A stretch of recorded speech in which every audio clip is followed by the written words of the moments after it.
Hello and welcome to Coffee with Carey. Thank you for stopping by today. My coffee is extra delicious because I am shooting in the evening here with you and I didn't have fresh coffee earlier, so this is my first cup of nice fresh coffee all day, and you can really enjoy the fresh one after you've been drinking stale stuff all day. I decided to circle back, and I had to. There's a couple episodes on my channel about romance scams, dating scams. People call them different things. And there was one I made a while back with 7 signs, I think it is, that you to watch out for to not become a victim of dating scams. And then I really boiled it down to a message I thought was very important to get across, because there had been so many comments on that initial episode where I felt people were missing the point, and I wanted to make sure that I was driving that point home. At the end of this episode, I will have both videos will be on the screen that you can click on those if you missed either of them. Today I wanted to touch on it again because even with the drive it home episode, I thought there's a little bit more of this conversation that we needed to go over again. So today I have 3 easy steps to stay clear of dating scammers, to make sure that your money stays in your pocket, not somebody else's, and that you can feel confident out there and know that you're not going to be taken advantage of. There's a fly in here. So if that's at all interesting, stick around and let's just get to it. First of all, I wanted to mention that the statistics for women over 50 being taken advantage of by dating scammers is off the charts. I've listed the numbers before in the episode with the 7 ways to avoid dating scammers. You can look at that again, but just know if you are if you are at the very beginning of a relationship online that feels like perhaps it's not authentic and the person isn't real, it's too much too soon, you're being love bombed, the person has never met you in person but has very, very strong feelings about you, it's moving super fast, they're not available to meet you, they're out of the country. These situations are most likely a dating scammer, and you are not alone. Yes, it happens to men, it happens to younger women, but millions and millions of dollars are taken from women over 50 who are new to dating, who are just getting back out there, and because they don't know exactly what their expectations should be with the dating apps, they're more likely to fall victim to people who are looking to take advantage of someone. So don't feel that you are alone in that. I get messaged by scammers all the time. I just quickly recognize who they are and delete any message they may have sent me. So, with that being said, let's take a look at number 1. I want you to think about this, because I don't think I've ever even said this in all the time we've been hanging out. Dating apps are really the means to an end. They are not the be-all, end-all. You are not looking to have a relationship on the internet. Dating apps are about the introduction. They are to help you meet somebody and then quickly remove yourself from the place you were introduced.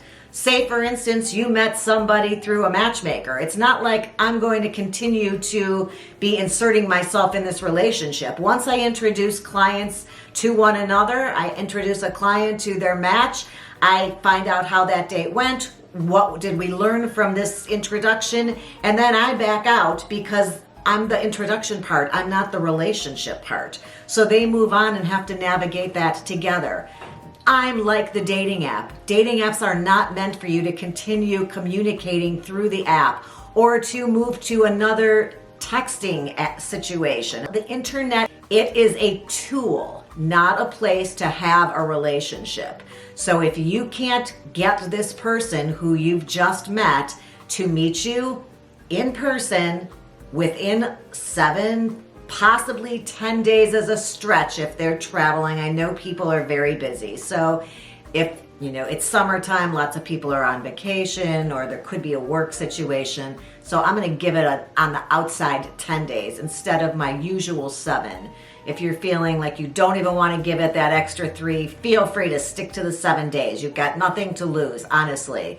There's always more fish in the sea. If you're at all suspicious or your gut is telling you something, please listen to your own body's signals and heed them to protect yourself.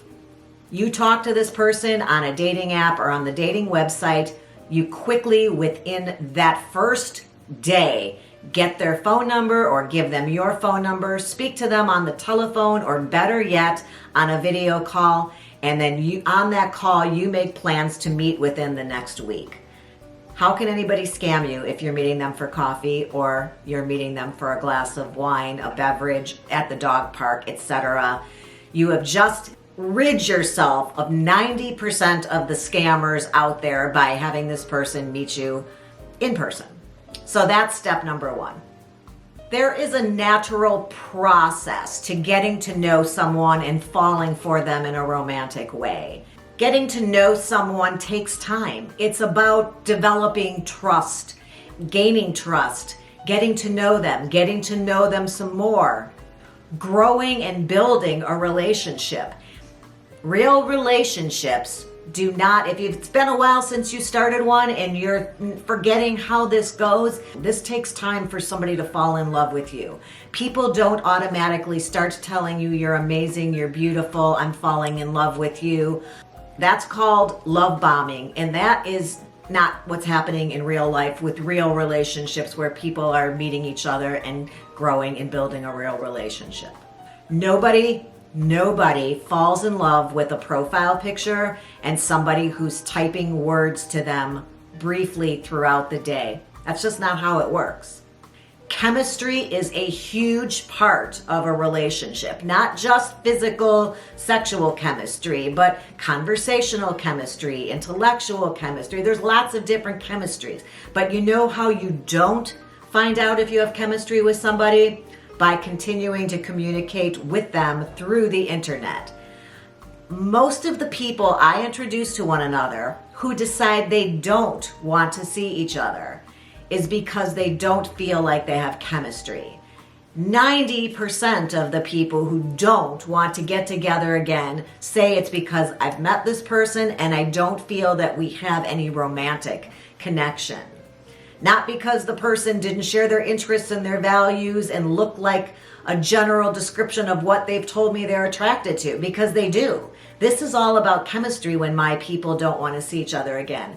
So how is it that you're going to meet somebody and instantaneously, without meeting you, they're going to bypass all of those chemistry questions and fall for you? It's not real. You need to walk away. Just beware the internet. It is not the place to share photos, no intimate photos, no personal information, no private details on where you live, where you work, how much money you make, where your family is, your family situations, your health situations. These are conversations you have with somebody after they have met you in person and have built trust. You've built trust with this person. These are not internet or dating app conversations that people have these days. It has not gone that far and changed quite that much since the last time you were dating. And I will reiterate with number 3 that you will not continue to communicate in any way with someone who has not set up a date with you to meet you IRL in real life within the next 7 to 10 days. It's not going to happen, because if they can't make that commitment, you are just deleting their profile or the means of communication that you're using with this person. If they say they are on vacation, you know what? Give them 2 weeks. But you know what? You will not be talking to this person throughout that entire 2-week period. You are not looking for a pen pal. You are not looking to be sucked in. You will not be making a true connection with this person via a texting conversation back and forth for the 2 weeks while they're on vacation. Why are they talking to you on vacation?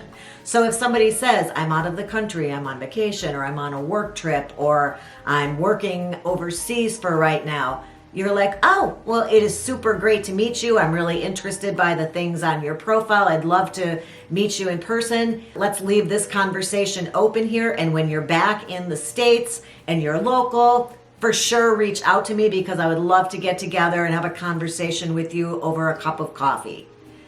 If they text you the next morning and say, hey, beautiful, no, you're not responding. I told you I'm not looking for a pen pal, so I'll talk to you when you're back. If they try again, that's because they're a scammer and they're trying to create a relationship with you online, not in person.